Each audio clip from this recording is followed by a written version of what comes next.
Go berserk, unleashing the fury of words. Hello, dear language enthusiasts. Today we're diving into a phrase that packs quite a punch. Go berserk.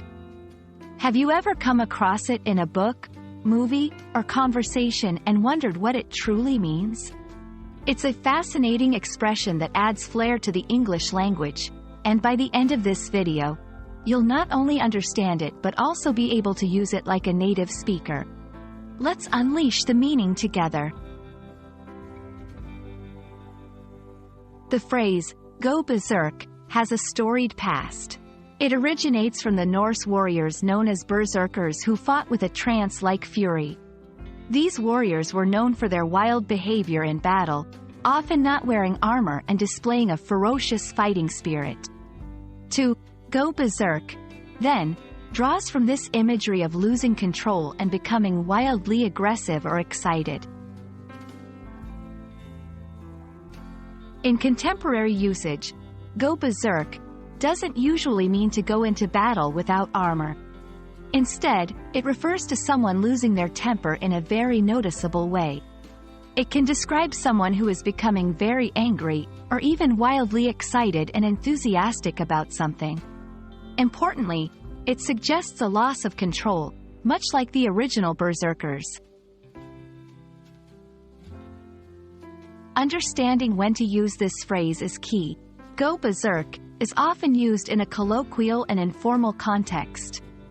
You might say, my mom went berserk when she saw the mess in the kitchen, or, the fans went berserk when their team won the championship.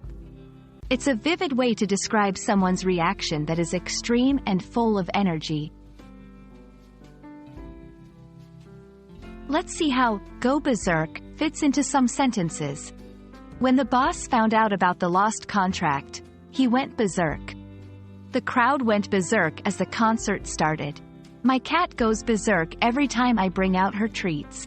Notice how it's used to highlight an intense reaction to a situation, often with a connotation of surprise or shock. While go berserk can be playful or serious depending on context, be mindful that it may not always be appropriate. Describing someone as going berserk could be seen as offensive or too casual in certain situations, especially formal ones. Always consider your audience and the setting before using phrases like this one. And there we have it. You're now equipped to understand and use the phrase, go berserk, in English conversation.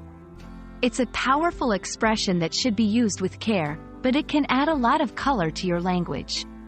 I hope you found this exploration as thrilling as going on a linguistic adventure. Keep practicing, and you'll be speaking like a native in no time. Until our next lesson, keep the learning flame burning.